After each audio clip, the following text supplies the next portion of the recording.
that's where we stopped, but I was like, I'm not sure. So it's but what I would like to do, because we didn't watch we read through the whole book last week. So I have the descriptive video now from the Bible Project, and we'll watch that.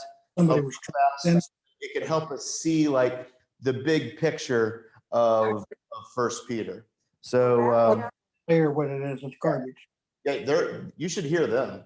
Will that be on loop? Yeah. So, all right. So here we go. The first letter of Peter. His name was Shimon, or Simon, when he first became a follower of Jesus, and he was part of the inner circle of the 12 disciples. When he made his confession that Jesus was the Messiah, Jesus changed his name to Kephas, which is Aramaic for rock, which was later translated into Greek as Petros, or Peter. Jesus promised that he would become a leader among the apostles to guide the Messianic community in Jerusalem through its earliest years.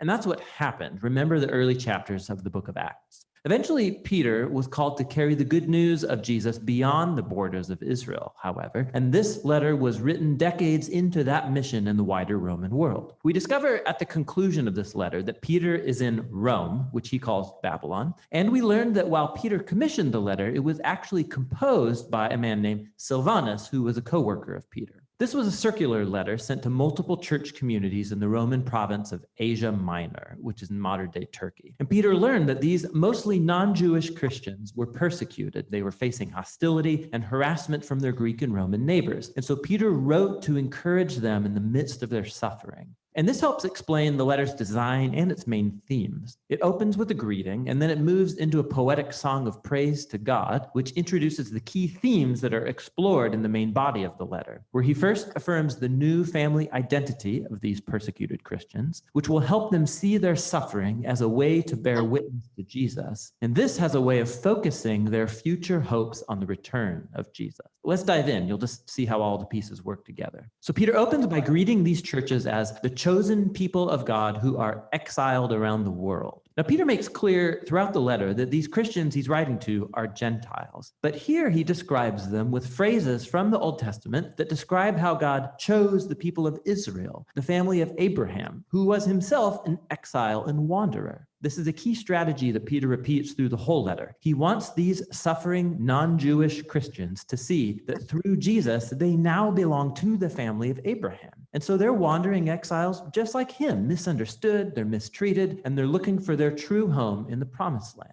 Peter continues this idea in the opening song. He praises God for causing people to be born again into a living hope through Jesus' resurrection and the power of the Spirit. God's inviting all people into a new family centered around Jesus, a family that has a new identity as God's beloved children and who have a new hope of a world reborn by God's love when Jesus returns as King. And for people who have this hope, suffering and persecution is actually a strange gift because it burns away false hopes and distractions like a purifying fire, and it reminds us of our true home and hope. And so paradoxically, life's hardships actually deepen our faith. They make it more genuine. From here, Peter's going to move on into the body of the letter, but he's going to explore all these ideas in greater depth. So he first develops the theme about the new family identity of God's people. He takes even more memorable Old Testament images about the family of Israel, and then he applies them to these Gentile Christians. So like the Israelites who left Egypt, they too are to gird up their loins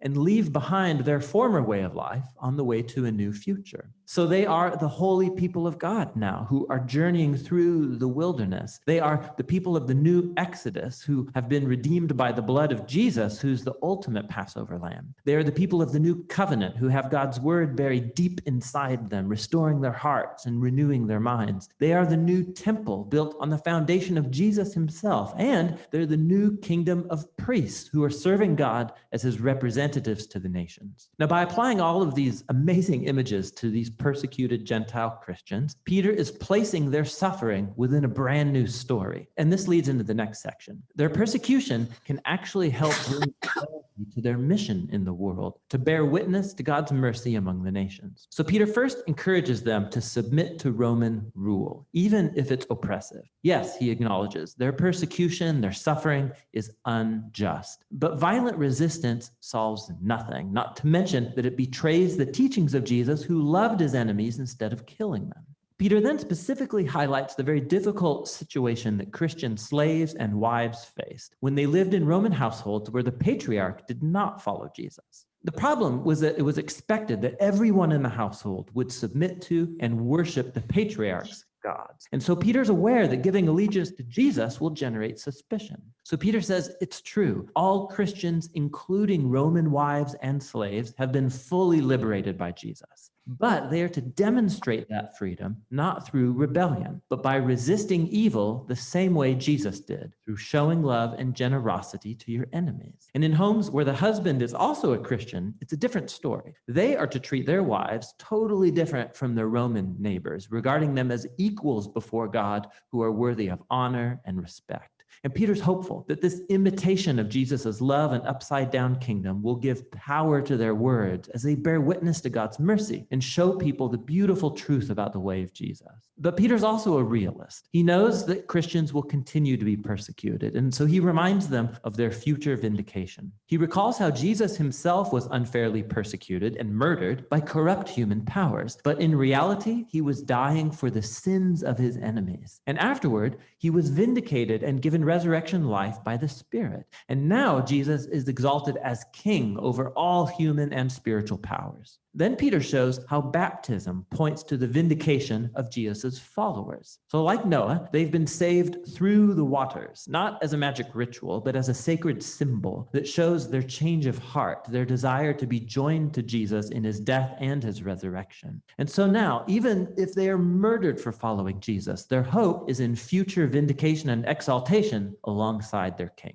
Which leads Peter into the final movement. He recalls Jesus' words that his disciples should consider it an honor and joy to be persecuted just like he was. Peter then calls on church leaders to care for these suffering Christians and to show the same kind of servant leadership that Jesus did to his followers. And finally, Peter reminds these Christians about the real enemy that they are facing. This hostility isn't simply cultural or even political. There are dark forces of spiritual evil at work, inspiring hatred and violence. And they are to resist this evil by staying faithful to Jesus and his teachings, and by anticipating his return and ultimate victory over such evil. Peter concludes with a prayer for divine strength, and he sends a greeting from the church in Rome, which he calls Babylon. Now, this is cool. Peter's adopting here the tradition of the Old Testament prophets, for whom the name Babylon became an archetype for any and every corrupt nation. And so Rome has become the new Babylon, and its empire is where God's people are now exiled from their true home in the renewed creation.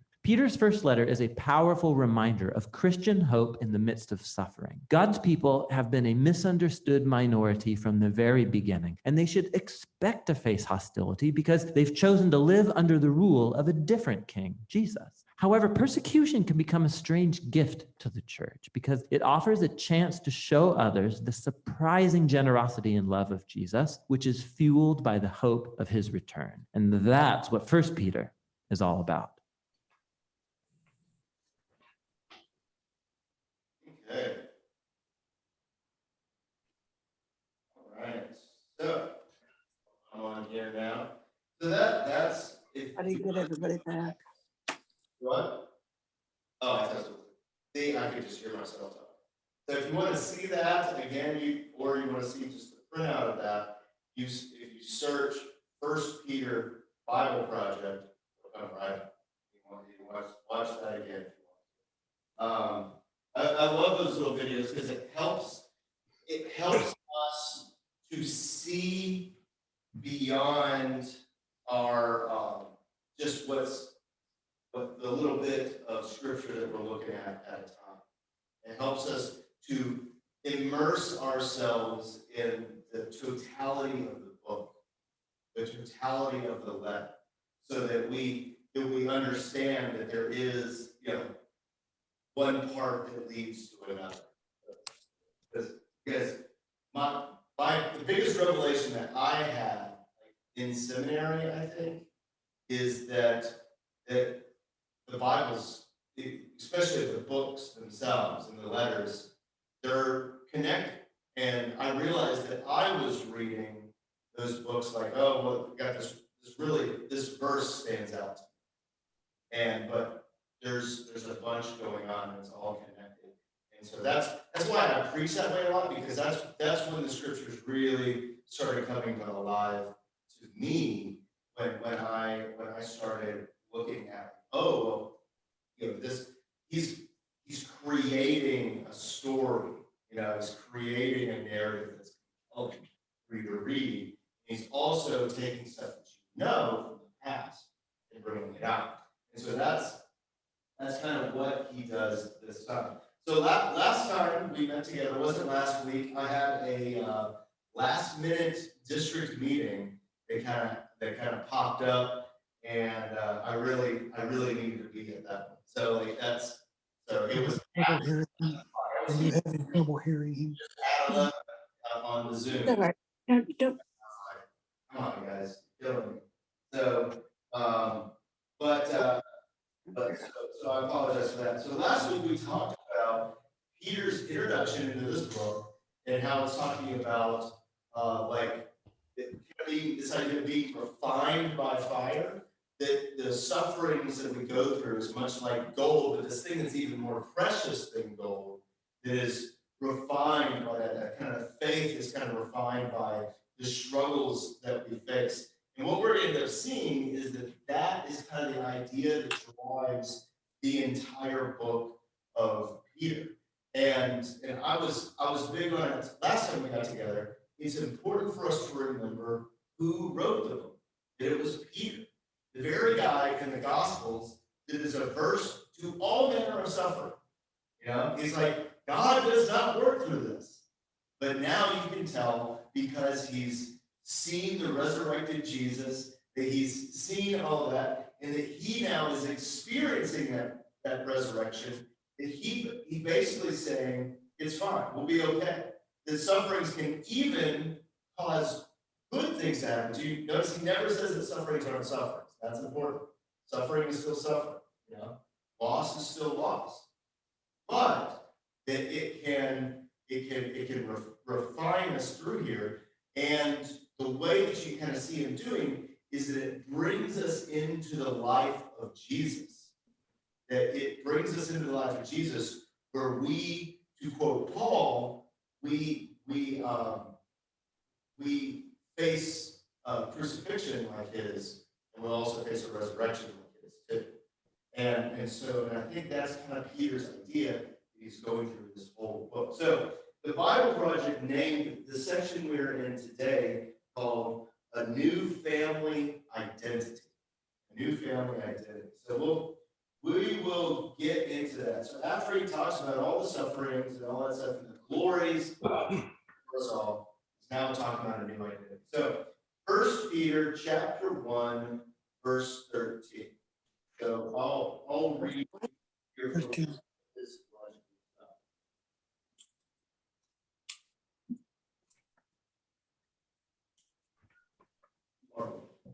I can't see as well as I used to. I'm using this as it fits perfect. A little too perfect. All right. Let me get a little workstation. What's he doing now?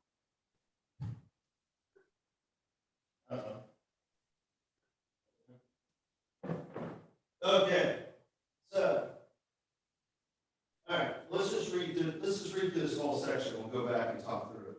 All right, 1 Peter chapter 1, the 13th, beginning with the 13th verse, and we're going to go through verse 10 of chapter 2. So here we go. Therefore, with minds that are alert and fully sober, set your hope on the grace to be brought to you when Jesus Christ is revealed at his coming. As obedient children, do not conform to the evil desires you had when you lived in ignorance. But just as he who has called you holy, so be holy in all you do. For it is written, be holy because I am holy. Since you call on the Father who judges each person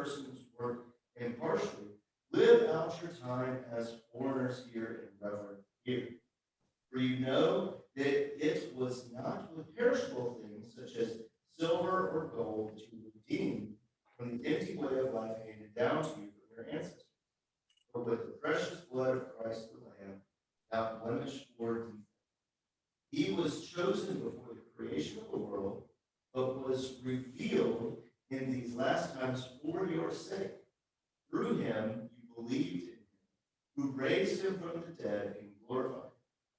So your faith and hope are in God. Now that you have purified yourselves by obeying the truth, so that you have sincere love for one another, love one another deeply from the heart, that you, for you have been born again, not of perishable seed, but of imperishable, through the living and enduring word of God.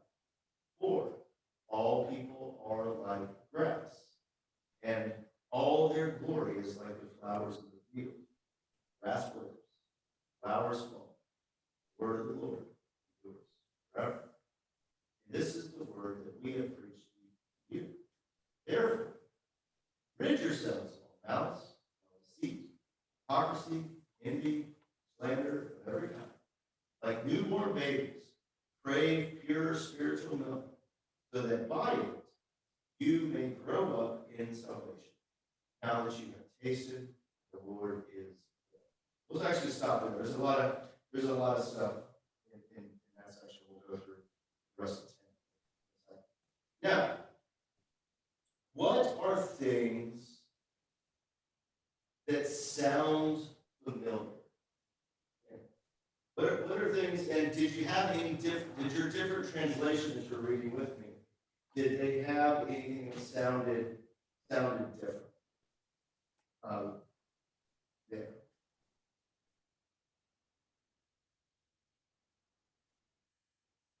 Anything stand out to anybody? Before we start talking.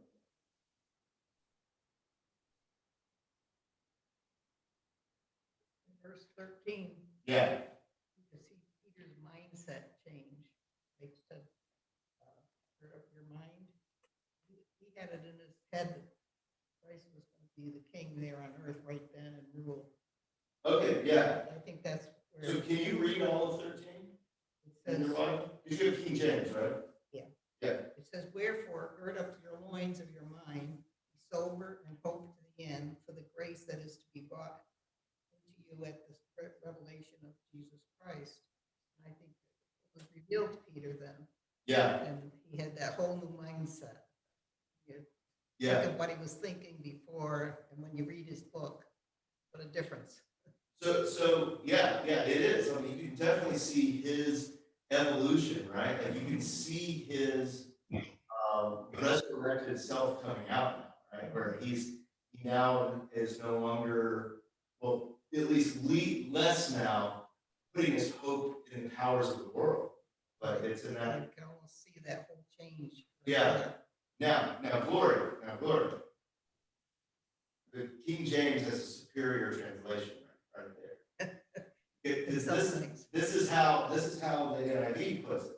And I'm not too happy with how the NIV translates this. It says, therefore, with your minds that are alert, be fully sober. Now, how does yours put that? It was, Yeah. It says a certain phrase. okay. Yeah. Gird up your loins of your mind, Yeah. be sober and hope there. So gird up your loins. Mhm. That's so. Well, Let's. that's sort of like that video you showed where, where they were girding up their loins. Yeah, the girding up their loins and all that. So it's does anyone here remember what girding up their loins? I think it was getting ready for battle. Yeah, so it's getting ready for battle, and it's just getting ready. Yeah. And here's the interesting thing: it's very Old Testament.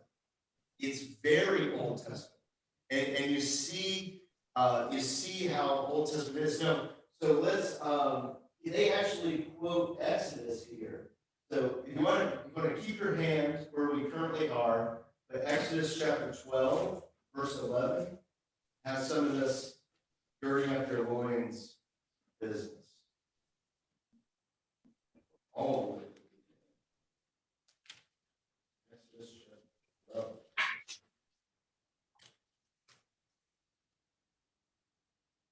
And you look at the context of it, and he's talking about the Passover, which always good language here in Exodus, right?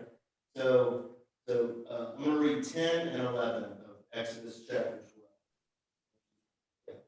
All right, so do not leave any of it till the morning. If some is still left in the morning, you must burn it. This is how you are to eat it: with your cloak tucked into your belt, and with your sandals on your feet, and your staff in your hand. Eat it in haste. It is the Lord's Passover. Now, you have a certain phrase there in King James, don't The you? loins cord. Yeah, it's saying girding Yeah. the loins, which doesn't mean anything to us. Because we don't, No, I don't think so. it's, in fact, if you just randomly told someone at Walmart in the line, you're like waiting to get your steaks or something like that at Walmart, and you go, like, hey, I'm girding my loins right now. Like, About a roast. they would probably turn around and never look at you again. Like, over there. But that's not what it meant, right? And I understand why the NIV is translating it out, because it doesn't mean anything to us. But the nice thing about when we can study like this is that we can see that that was something that when you used to wear these robes and all of that stuff, the stuff would get in the way. And so they would basically make pants out of their robes. So they'd be like, me and my robe, like I'd bring it in and like tuck the back of it into the robe in the back, like all that stuff. And so then I would be able to be ready. And it's interesting that Passover meal, which is definitely connected to the Messiah there, right? That idea of gird your loins, and when you look throughout the Old Testament, they're getting ready for battle, but they're also just getting ready to go. Just getting ready to go. And it's also connected in a lot of places to like the Messiah going before them. God the true King going before them. So it's really interesting that, Gloria, you picked out that verse that's talking about all that girding the loins language, and you were connecting it to how Peter has been completely changed too. And that's really good, because that's the change that Israel has to go through so often. They have to gird their loins, right? They have to be ready to go. And we see that Peter's telling the church, who, remember, is facing sufferings, is exiled around. They're part of the diaspora. They're all over, the Roman, probably about to say Greece, but it's Roman at that time, Roman province and all around there. And so he's like, basically gird yourself and be sober and set hope on the grace we brought you through Jesus Christ that was revealed is. It's a great posture, and it's one that is of hope. And the way that I really put this in my own life, and I say it a lot here, and the reason why I say it and no one else says it is because it doesn't really mean anything. What I say is, if they can't take it from you, they can't take it from you. And that's what I hear when Peter's saying. Like, that's, be sober to what's going on around, right? That's over there, and go and have a hope in what's coming, not a hope in what you're just holding on. Like that's have hope in what the Lord is giving. And he just continues to go through there about not wanting to conform ourselves to the evil desires, but he has called you to be holy. And yeah. So did you notice anything else after here that we want to talk about? Lori, I may have you read another verse here. There was some difference in verse 22, and I don't remember exactly what it was from what I have. Verse 22. Now that you have purified yourselves by obeying. Yeah, so we'll get there in a second. So Gloria, I'm going to read verse 15 and 16 of 1 Peter, and I'll have you read it after. But just as he who called you is holy, so be holy in all you do. For it is written, be holy because I am holy. So how does the King James? But as he who hath called you is holy, so be ye holy in all manner of life. Okay. So it's basically the same. And then it says, because it's written, be ye holy, for I am holy. Christ holy. It's like Christ's holiness. Right. And it's also there's some Old Testament things going on. So it's Christ's holiness, but remember what Christ is, and we're going to get to the temple here in a second. So I can't go full temple. But remember, before the temple, we had the what's it called? The tabernacle, the Ark of the Covenant, and all that stuff. And remember that as God was leading his people through the wilderness, that he was sanctifying them. You know, he was making them holy, giving them sanctified actions to go through. That's so he had to build the tabernacle.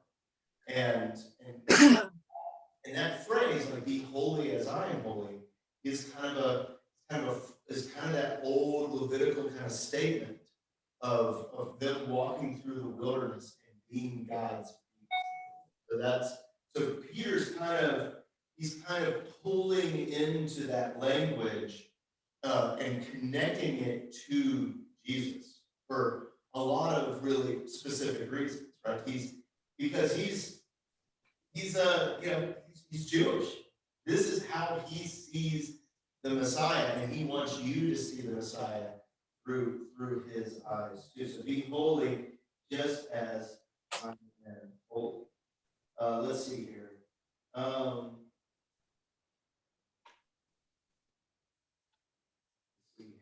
Let's see. I think it's interesting how so there's always this next verse. I'm going to read verse 17 for us. As you call on the Father who judges each person's work impartially, live out your time as foreigners here in reverent fear. For you do not know that it was not with perishable things, such as silver or gold, which were redeemed in the empty way. What I think he's dealing with there, because there's oftentimes authors of the Bible, which are inspired. When you hear me say authors of the Bible, I'm not saying that they're not inspired. All right, I think that it's just a given. But the authors of the Bible will use similar terms to talk about different things. So, like in Jeremiah tells the people of God, listen, I know you're in exile. Give in marriage, give your daughters in marriage, settle down where you are at. And it sounds like Peter is saying something completely different, realize that you're foreigners. But I think he's actually saying kind of the same idea, is that I think Peter's saying, don't think that the silver and gold of your relationship with God is just what it was handed down. Like don't look at that. Realize you are foreigners and strangers here. And I think he's trying to get a similar idea to that Jeremiah. That it's realize the situation that you're when we talk about the sufferings and all of that, and realize where you are and the people are around you, and realize that what is actually the silver and gold in the relationship, which when we go to verse 19, he lines out for us, which says that it's the precious blood of Christ, the Lamb that is without blemish or defect. Now that without blemish or defect is also a loaded term there. Like why is that a loaded term? You guys know that? Like, why would he say that Jesus is the Lamb without blemish or defect? Pure Lamb of God. Yeah, the pure Lamb of God. that's also the sacrificial lamb, especially the one that was done on the Day of Atonement on Yom Kippur every year, was without, it was like a perfect lamb. So again, Peter's bringing in this Old Testament language of the temple and how God's people understood God. And he says, I think it's a loaded term, he says that that you were redeemed from the empty way of life handed down to you by your ancestors, but then uses their understanding of that empty way of life handed down by the ancestors to say, what truly matters is that thing that we always celebrate, that God was forgiving our sins on the Day of Atonement by that spotless lamb. And he's like, that has happened, and it is Jesus. Like that's, and for Peter to say that, you know, like that's, that everything he was he was a good Hebrew boy, right? Good Hebrew boy. And he's saying that, listen, stuff is, we got to get past that to see that the true Messiah now is Jesus. And he's saying that it's without blemish and defect. So, let's see, so verse 20, he's chosen before the creation of the world and he's revealed the lessons for your sake. Through him you believe, where are they? Okay, yeah, he's talking about the same stuff. That the way the Bible Project put it is that this whole section we're talking about now is that it's a new Passover. It's a new covenant with God's people that he's talking to. So we can see all this old language that's being brought into their minds, and it's now talking about this new thing with Jesus. To say it's like, hey, you remember that whole thing? Here, we're doing this thing with Jesus now. And so verse 21 confirms that. Through him you believed in God, who raised him from the dead and glorified him, and so your faith and hope are God. Okay, now Cheryl, you had mentioned verse 22, right? So that's where we are now. So now that you have purified yourselves by obeying the truth, so that you have sincere love for each other, love one another deeply from the heart. Now, what was your question about that? Well, I remember that it was different from what I have in Revised. Okay, yeah. And it says, now that you have purified your souls by your obedience to the truth, so that you have genuine mutual love one another deeply from the heart. Okay, so it from the NIV to that one, it changes yourselves to soul. It changes from sincere to mutual, and I think those were the two that changed. Okay, no, that's good. That's good. Let's see, how do they? Yeah, and he's saying that we now live this way as a new covenant people. So so having that mutual love for one another. And this is an idea that we're actually working with this weekend on Sunday, that since now the resurrection has come, right, that we live differently. And the way Peter's putting it here is having that mutual love for one another. Having that way. And now, how do you guys read the first part of verse 22? Now that you have purified yourselves by obeying the truth. How are you reading that? That's an interesting verbiage. Yeah. How do you understand that? Am I asking a question?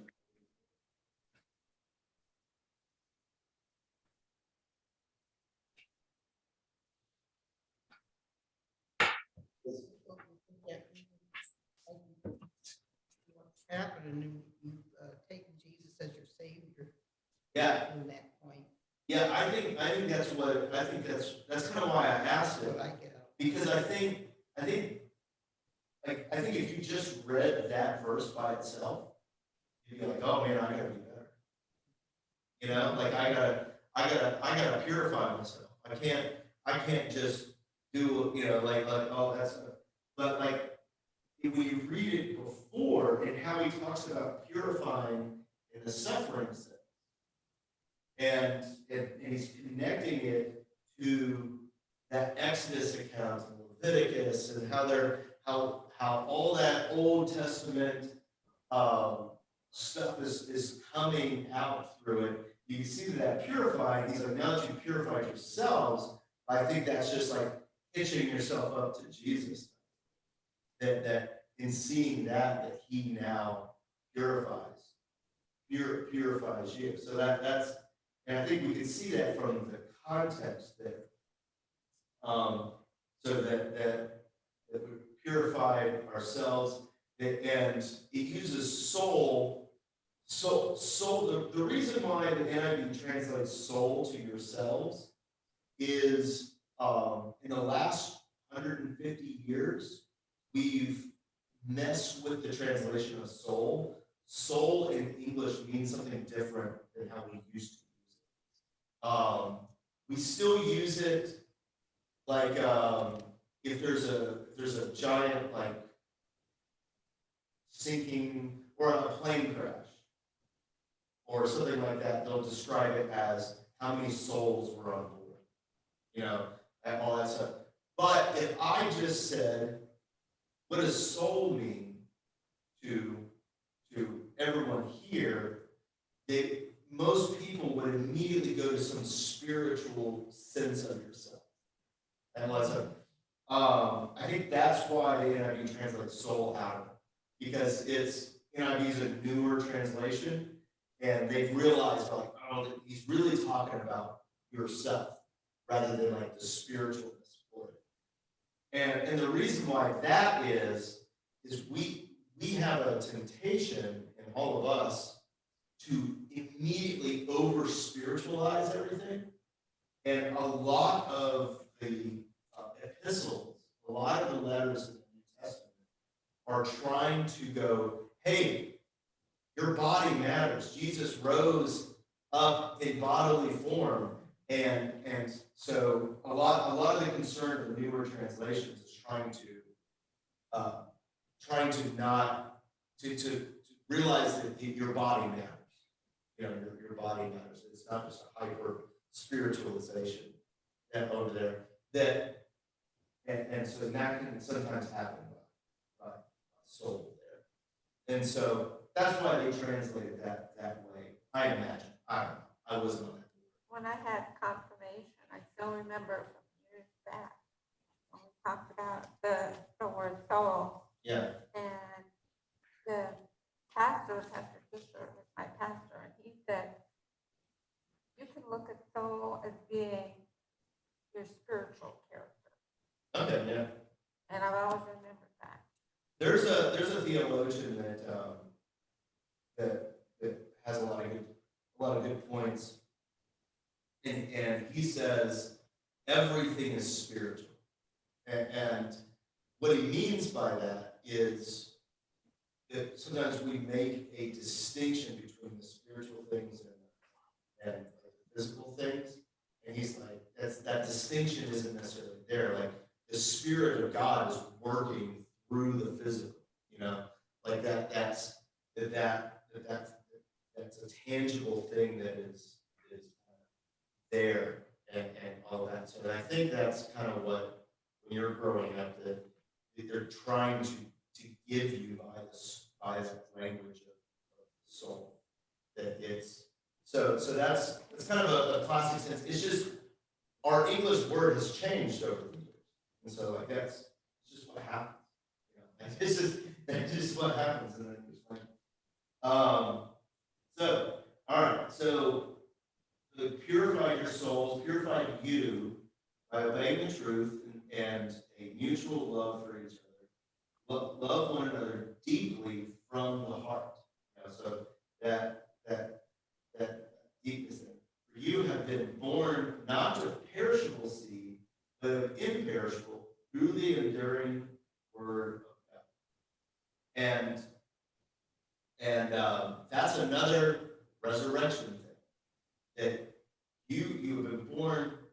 imperishable. He's going after that hyper spiritualization that was happening as he was writing. That was a big problem in the early church. That he's like, there's something more important going on inside of all that. He's connecting the physical and the spiritual, all those things. And then he quotes, let's see, what does he actually quote here? He quotes Isaiah 40.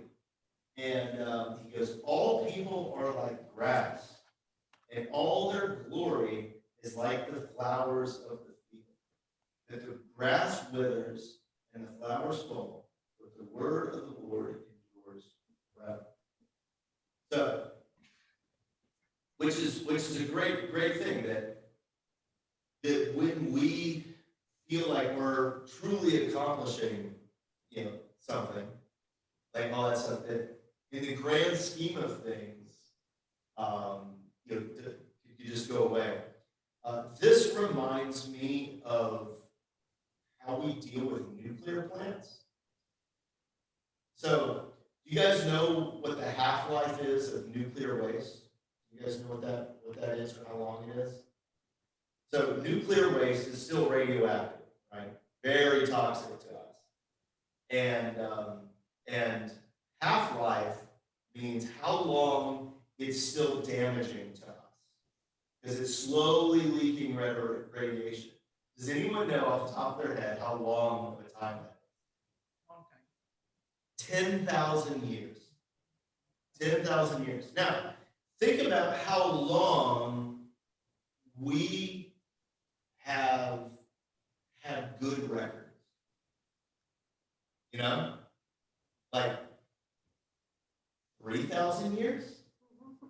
Like, kinda, right? So, I mean, it's so much longer than that. And so, I was watching a documentary the other day, a short, YouTube doc. This is the stuff I watch on YouTube. But these scientists are trying to figure out how to communicate to people that are thousands of years beyond us, how to communicate that this stuff is dangerous. So let's say we buried a bunch of that radioactive waste, because it's not big, it's very little, but it's just big in time frame. And they're like, what if we bury that, and let's say civilization collapses, and civilization comes back, none of the languages are the same, all that stuff. And then they come across this vault that's in the ground. How would you communicate to someone that maybe that is completely different? There's no history that says this stuff's dangerous, And that when I just read that reminded me of that, like that we produce unreal amounts of power from nuclear plants. I don't know if you guys saw the news, but a private company, SpaceX, just got the contract to bring people to the moon and set up a base on the moon. That's going to happen in the next decade. Like, that's incredible, right? Like, that we'll have a base on another celestial body. And that's basically just practice to go to Mars. That's what that is. We're doing these incredible things. But at the end of the day, there are scientists that are worried about how are we going to communicate to people 9,000 years from now. That's the most, that this is dangerous. The grass withers and the flower fades, right? And then, so then we got to talk about this at the end. But the word of the Lord endures forever. Let's talk about this. It's going to be a Chris Escher hot take. When he says word of the Lord, what is he talking about? He's not talking about the Bible. That's the word of the Lord is Jesus. Remember the beginning of John. The Word became flesh like this is something I don't harp on it much because it's one of those things like talking about where people go when they die. It gets me in trouble. Because people like it's the Bible, like it's Jesus.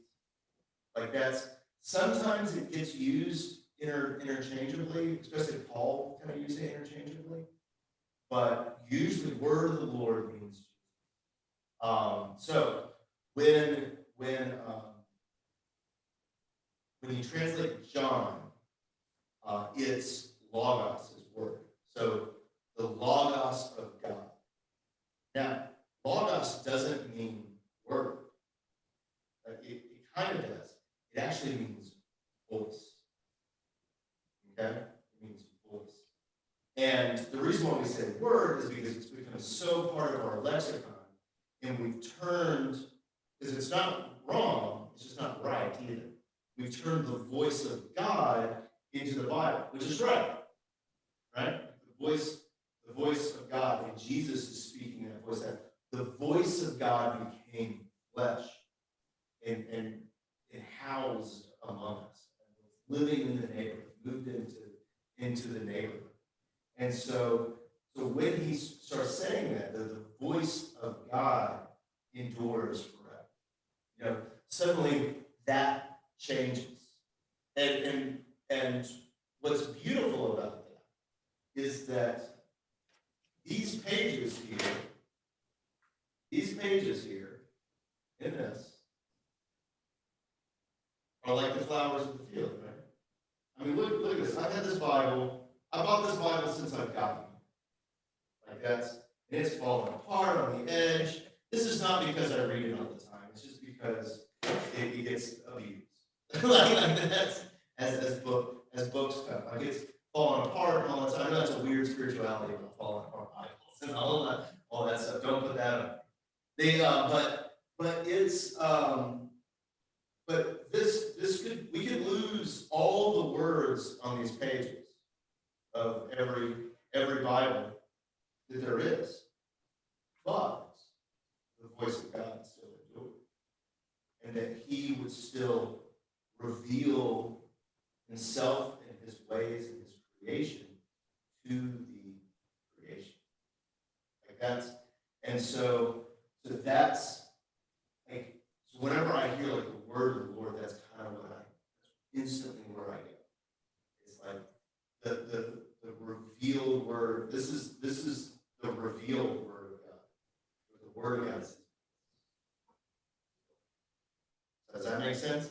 A little bit of a distinction, but like once you start making those distinctions, oh, this is so much bigger than I've let it be in the past, you know.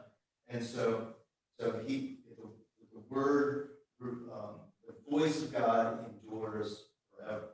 Jesus is the voice that is in flesh. So therefore, chapter 2, we'll go through verse 3. Therefore, rid your and this is what the word that was preached to you. This is that word, that voice that was preached to you.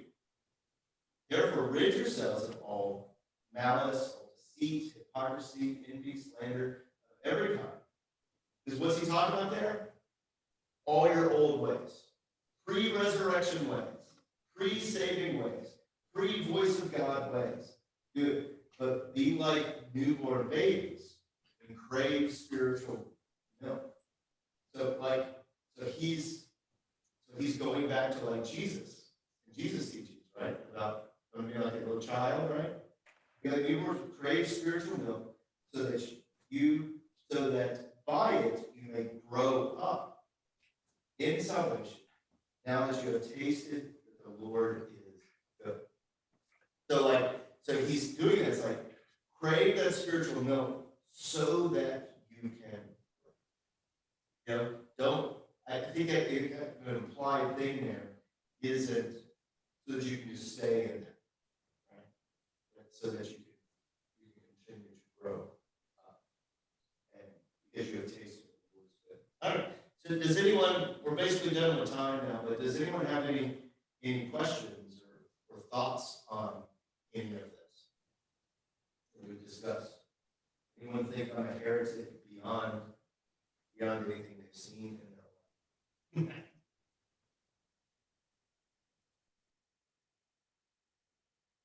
Nothing? Everyone's, it's big, but, Ed, could you hear Cheryl when she was talking, okay? I could hear, yes, I could hear Cheryl. One of the problems we're having is when you talk, before we were checking it out, there was no echo.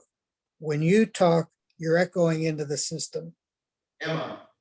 Yeah, Check. Yeah, Okay, all right, let me try something.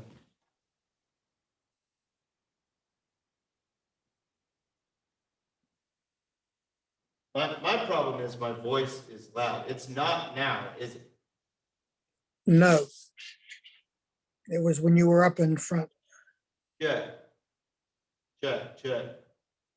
Yeah, so what's happening, it's bouncing off, my voice is bouncing off the back. That's what's happening.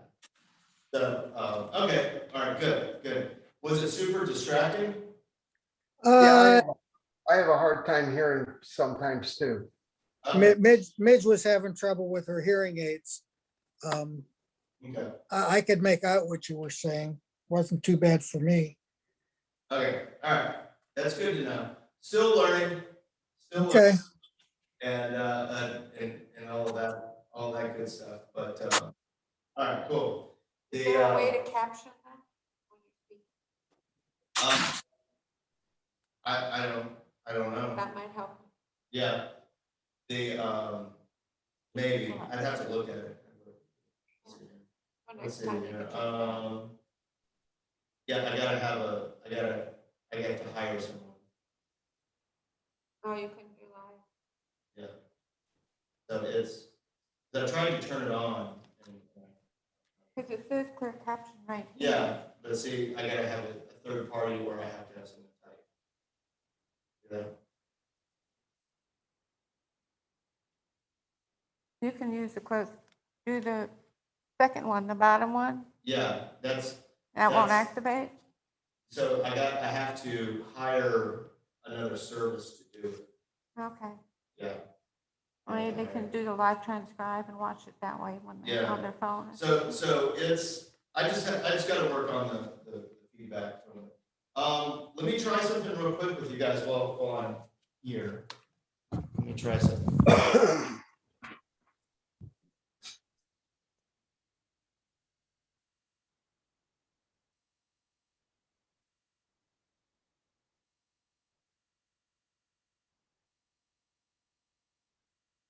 You can hear me now, right?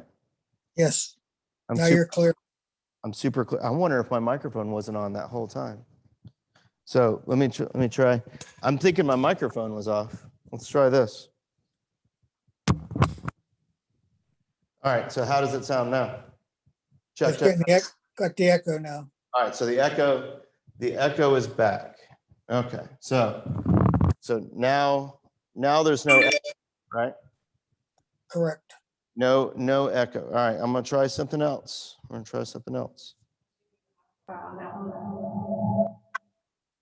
Okay.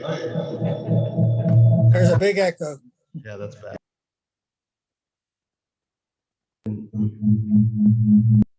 That didn't work. Let's see here. Let's see how.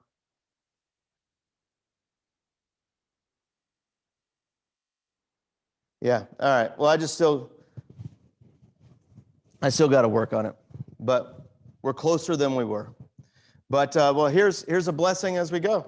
It's great seeing everyone. Thanks for joining us, Dwayne. Sorry for the sound being weird and all that. But may God bless and keep you all, that you would continue to reveal his scriptures to you, and you could see his logos, his voice, and impacting the creation all around you. In his son's name, amen. Mike. Great. It's great seeing everyone. Hey, And Pastor, yeah, can you hear me? yeah, I can hear you. In my younger days, Oh yeah. I have a Bible here that us kids used to carry around because we didn't want those big stuff. Yeah. That's So good. I was forced to go out and by the Lutheran Oh, were you? Learning Bible. I don't even have that one with me With right big now. letters you could read. I got one question, Yeah. and I've been going through, and I'll hold it up too. Okay. Augsburg Confession, Yeah. and it's off of the Concordia book and that.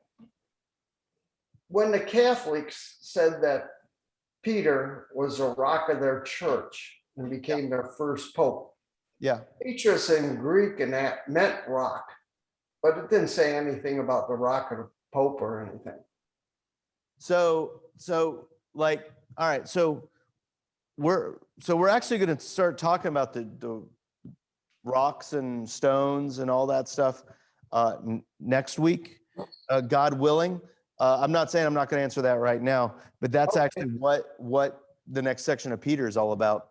But when they call that, so oftentimes I think we think the stuff that's old just falls out of the sky a lot of times. Yes. So you remember the Catholic Church was born out of those disciples, like, and you think about anything that has a beginning, it's always like organic and all of that. So, and we can see through the revealed word to us in the scriptures about Peter's importance in all of the stories.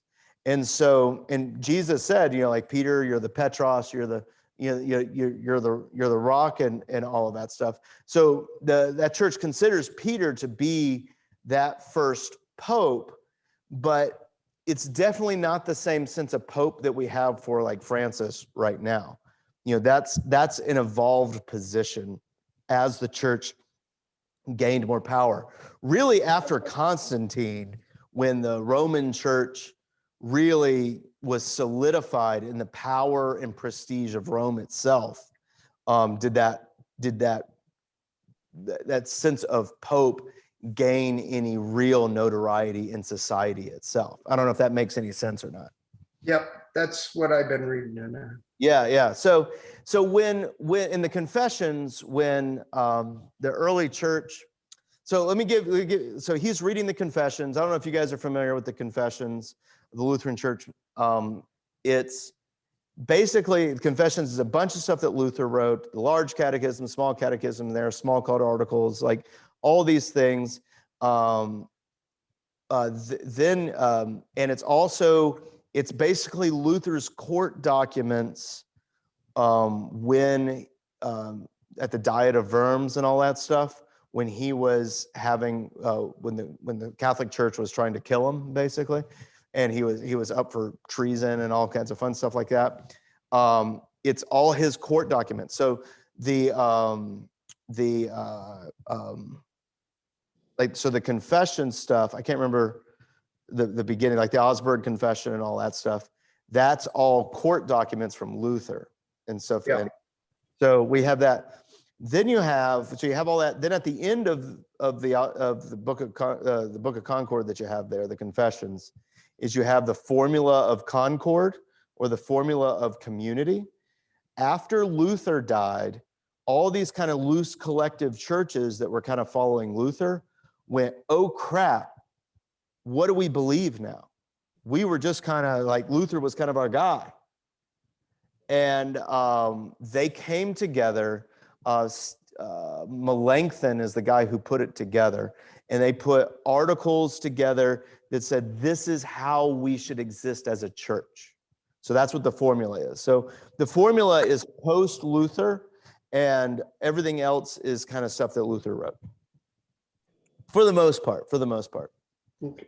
So I don't know if that helps you at all as you go through those. Sometimes the confessions are really helpful. The confessions have become a lot like the Bible now. And here's what I mean by that. We have Pentecostals, we have Baptists, we have the Catholics, we have Lutherans. We all basically read the same stuff and we get different things from it. And a lot of times that's different stuff we come from it is our own history and how we view those texts. The same thing happens with the Formula of Concord and the Augsburg Confessions and all that stuff too. So like in our church body, the LCMS here, you have people that that would call themselves like the more conservative side of the branch. Then you have people on the other side of it.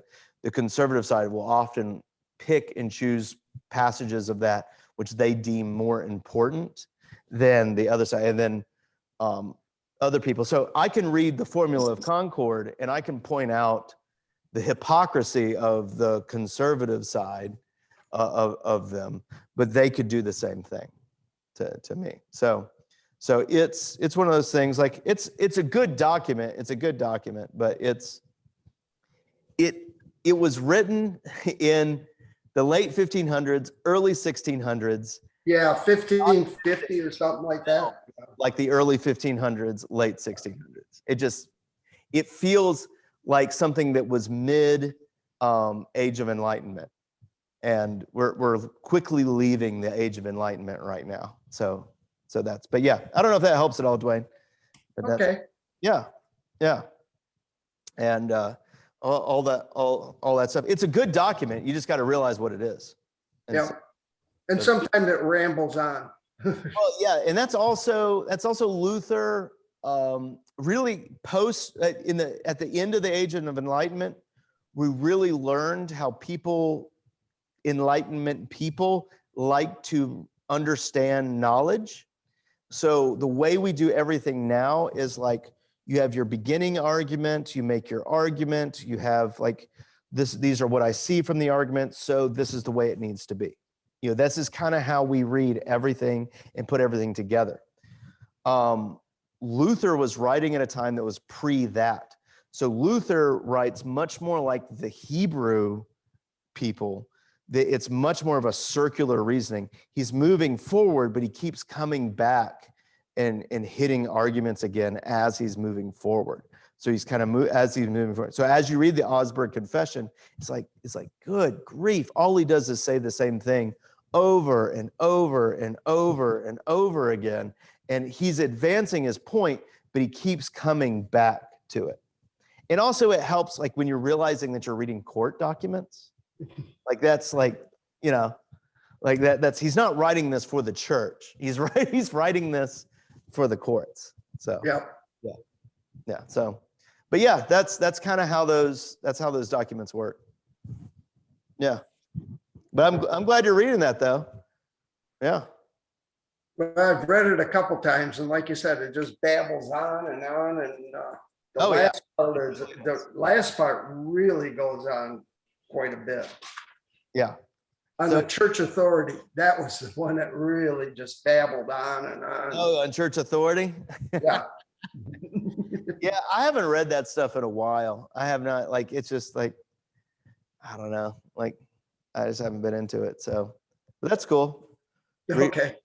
Reading it there, but good deal. Yeah, if you guys ever want anything. So, let me throw this idea past you guys.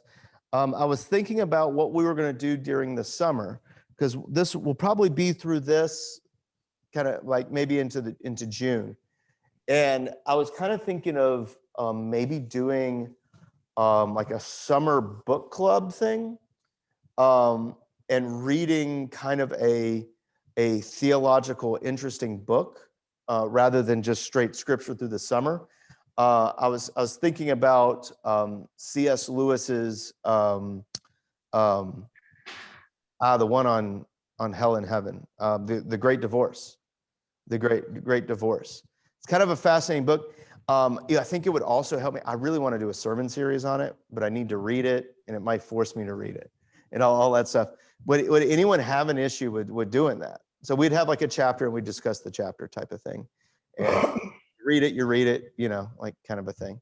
Does that sound like an interesting idea? Sure. Yeah. Why not? Have you guys ever read The Great Divorce before? Yeah. It's what gave me the idea is Judy Friedrich read it, and she said she had a hard time getting through it because she didn't understand some of it. I was like, oh, I wonder if other people are having that same thing with it. And I'm like, they probably are, because Judy Fredrich is no dummy, you know? And so that's, I was like, we could do that then and kind of lead people kind of through it, because it's a fascinating book. But you know, if you get caught in the confusing parts of it, you may never get out of the weeds, type of thing. And so, yeah. Oh, good. Yeah. Always learning is what Cheryl said. Yeah. So what we'll do is we will do, we'll finish out First Peter, and then we'll do Great Divorce. So if you would like to get a copy of it or something like that, you got probably a little over a month to get that copy. And if you need help getting a copy, just let me know. And